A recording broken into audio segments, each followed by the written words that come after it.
La presidenta no puede hacer campaña por un partido político, en eso estamos totalmente de acuerdo. Pero si va a revocación de mandato, pues si en la mañanera yo digo, oigan, recuerden que hay revocación de mandato también en la elección del 27. Pues que se permita decirlo. Subraya la vocación concentradora del poder de la presidencia de la República. Desde hace mucho tiempo, desde hace años, vengo planteando lo de la revocación del mandato. Pienso que en la democracia el pueblo pone y el pueblo quita. Lo ridículo es que quien quería la revocación de mandato era el presidente. Es una reforma que solo quiere beneficiar a una persona. Muy pocos países tienen esta figura porque justo se considera poco democrática. El populismo tiende a mantener movilizada a su base electoral. El pueblo pone y el pueblo quita. Una frase poderosa que nos remite a la naturaleza de la democracia. Pero en política, las palabras suelen esconder otras pretensiones. Este año, la iniciativa de reforma electoral fracasó, pero de sus cenizas nació el Plan B, una maniobra para mover fechas y alterar el ADN de la democracia. ¿Qué está detrás verdaderamente de someter a la presidenta a una revocación de mandato en 2027? ¿Es para fortalecer la democracia o una trampa calculada? Teóricamente es un mecanismo de democracia directa que está orientado precisamente a, digamos, mejorar las deficiencias de la democracia representativa. Este mecanismo es muy joven en nuestro país y junto con la consulta, el plebiscito, el referéndum y el presupuesto participativo integran la democracia representativa. Según especialistas, es un medio válido si es impulsado desde la ciudadanía y la empodera. Se usa cuando hay un descontento amplio respecto de un gobernante, la ciudadanía ya no quiere que continúe, el daño que le ha hecho al país es mucho. Tendría que ser algo así como una válvula de escape para casos críticos podernos deshacer de muy malos gobernantes. El requisito para realizarla es que 3% de electores inconformes la solicite. Es que este tipo de mecanismos de democracia directa, como puede ser la revocación de mandato, los referéndums, los plebiscitos, las consultas populares, funcionan siempre y cuando sean activados desde abajo. Para que se haga efectivo el voto absoluto, debe alcanzar el 40%. En 2019, el expresidente Andrés Manuel López Obrador envió al Congreso una reforma para que la revocación de mandato quedara en la Constitución. Quería que esta se realizara en las elecciones intermedias de 2021. Cuando se va a elegir a diputados federales o a gobernadores en el 21, que es la propuesta que se está haciendo. ¿Por qué yo estoy haciendo la propuesta de que sea el mismo día para no gastar? En diciembre de 2019, la revocación de mandato quedó plasmada en el artículo 35 de la Constitución para realizarse en el cuarto año de gobierno del presidente en turno. La oposición, que en ese momento sí contaba porque su voto era necesario para que se produjeran las reformas constitucionales, objetó ese procedimiento y se planteó que la revocación fuera hecha o convocada fuera del periodo de la elección intermedia, justamente para evitar la intromisión del presidente. Pero ellos sostienen que esto tiene un propósito político electoral y que va a significar sumar simpatías y que va a favorecer a un partido, al partido al que yo pertenezco. Así se dio el primer paso. Nuestro país se integró a un club muy singular que no es para presumir. No nos enlista a las democracias nórdicas o a las potencias occidentales. Al elevar la revocación de mandato a rango constitucional, nos reflejamos en un espejo donde se han visto países latinoamericanos que han tenido retrocesos en la materia. La revocación del mandato de un jefe de Estado es algo absolutamente desusado en el sistema constitucional, en los sistemas constitucionales en el mundo.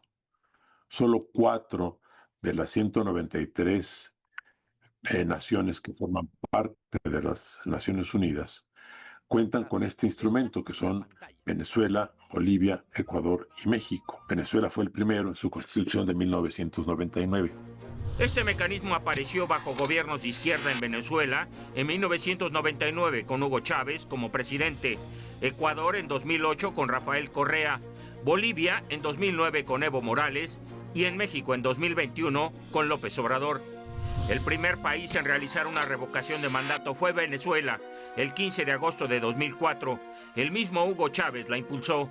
Era necesario, simplemente era una manera de demostrarle a la oposición, al resto de la ciudadanía e incluso a los países, digamos, de la región latinoamericana, pues de que su gobierno estaba bien posicionado. El gobierno de Hugo Chávez había llegado al poder electoralmente y en ese año estaba en la cúspide de popularidad. Al término de la jornada, Hugo Chávez mantuvo el poder con 59.1% de los votos. En 2016 y 2022 se trató de impulsar la revocación para sacar al presidente Nicolás Maduro de la silla presidencial. Y ahí el gobierno impidió que esto sucediera porque sabía que podía perderlo. El 10 de agosto de 2008 se efectúa este proceso en Bolivia. Evo Morales ganó con más de 67% de los votos, pero sus bases sí echaron a opositores. Evo Morales sale ratificado, es decir, la gente vota para que no se vaya la gran mayoría, y de los gobernadores que también se sometieron a esa dinámica de revocación, casualmente también son revocados aquellos que eran contrarios al gobierno de Evo Morales. Un caso particular es Perú. Para remover a un presidente se tiene la figura de pérdida de confianza. Perú lleva 9 presidentes en 10 años, lo cual también genera ingobernabilidad. Impactas la certeza, la estabilidad, impactas la continuidad en políticas públicas. La verdad es que son figuras que si el objetivo es usarlas con fines políticos, lo que acaban es destruyendo la democracia.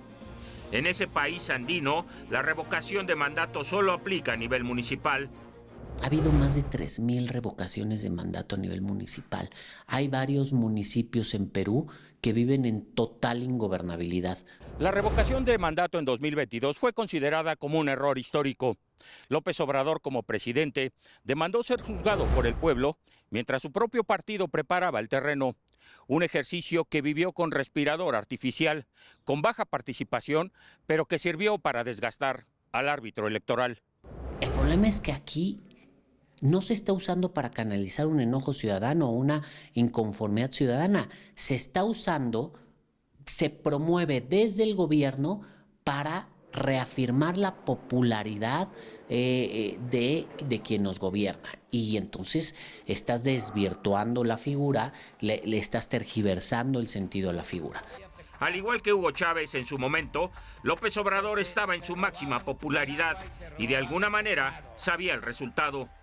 En 2022 era una revocación que estaba destinada al fracaso porque era muy difícil lograr el 40% de participación. Diego Valadez la califica como una paradoja, un instrumento contra el presidente utilizado a su favor. Se da una paradoja, don Gustavo. Hubo una gran promoción de ese partido para que sus afiliados y simpatizantes fueran a votar. De los que votaron, que repito fue el 17% del padrón, el 93% se pronunció a favor del presidente de la República. López Obrador negó recursos adicionales al Instituto Nacional Electoral. A Lorenzo Córdoba le tocó este ejercicio como consejero presidente del INE. El costo calculado fue de 3.800 millones de pesos. La Secretaría de Hacienda y Crédito Público cerró la caja. El INE logró realizar la mecánica con poco más de 2.000 millones de pesos. Lorenzo Córdoba define así este trance. Lo ridículo es que quien quería la revocación de mandato era el presidente. A mí en una ocasión, Rodríguez Zapatero, el presidente español con quien coincidí en la Feria del Libro en Guadalajara en 2021, me decía extrañado, me preguntaba extrañado, que yo siendo yo presidente del INE y estando organizando este ejercicio, oiga, ¿es cierto que el revocatorio lo quiere el presidente? Decía, sí, lo quiere el presidente. ¿Y no le parece extraño? Pues sí. Oiga, ¿y es cierto que no le quiere la oposición? No, la oposición no quiere la revocación de mandato. Y esto no es raro. Pues le decía, bienvenido a México, ¿no? Porque este es un país surrealista en muchos sentidos. No fue el único experimento de López Obrador. Antes se atrevió a empujar 2 consultas populares. A 3 meses de ganar las elecciones, López Obrador promovió una consulta popular para cancelar la construcción del aeropuerto de Texcoco y construir uno nuevo en Santa Lucía. Ganó con una participación de apenas el 1.22% de votantes. Una consulta totalmente ilegal porque en realidad no había ningún mecanismo para hacerlo, pero su decisión a todas luces también tenía un respaldo. La de 2021 para enjuiciar a los expresidentes apenas participó el 7.11% de la lista nominal, ganando el sí con un 97.72%. No tenía un fundamento legal, pero también era una llamada de atención hacia las oposiciones. Puede ser que vote poca gente, pero así como le hice con el aeropuerto, si la gente me dice que hay que enjuiciarlos, yo tengo la legitimidad, no tengo la ley, no tengo la legalidad de mi lado, pero tengo la voz de la gente. Para el politólogo Fernando Barrientos, hay un objetivo claro de quienes promueven estos mecanismos. El populismo tiende a mantener movilizada a su base electoral. Y entonces el mecanismo de la revocación del mandato es una forma también de mantener activada a su base electoral. Lo hizo Hugo Chávez, lo hizo Evo Morales. Luego del revés de su reforma electoral en la Cámara de Diputados, la presidenta Claudia Sheinbaum envió al Senado su plan B en los primeros días de marzo de este año. El punto más polémico, el cambio al artículo 35 constitucional referente a la revocación de mandato. Buscaba empalmarla a las elecciones intermedias de 2027, lo mismo que pretendió López Obrador en su momento. La revocación de mandato se establece que puede ser o en el 27 o en el 28. Con un ingrediente más sensible, que la presidenta pudiera hacer campaña. Pues si en la mañanera yo digo, oigan, recuerden que hay revocación de mandato también en la elección del 27. Pues que se permita decirlo, porque antes no se permitió decir nada durante ese periodo. ¿Qué problema tiene que el presidente, que es el que está sujeto, o la presidenta, a revocación de mandato, diga, ciudadanos, mexicanas, mexicanos, decidan ustedes si nos quedamos o nos vamos? Recuerden que la revocación de mandato es en tal fecha. Y la revocación de mandato tiene que ver con si continuamos o nos vamos. Dicen los politólogos que cuando un modelo de gobierno ha estado en el poder por años, sufre un desgaste natural. ¿Será por eso que se impulsó el Plan B? No lo sabemos. Lo cierto es que la marca Morena muestra grietas en las encuestas y en algunos casos reflejan que ya no es invencible. El mundo nos observa con asombro por el intento de cambiar las reglas electorales. Los datos son fríos. México era ejemplo de una democracia joven y pujante. En los últimos años, según The Economist, vamos en caída libre.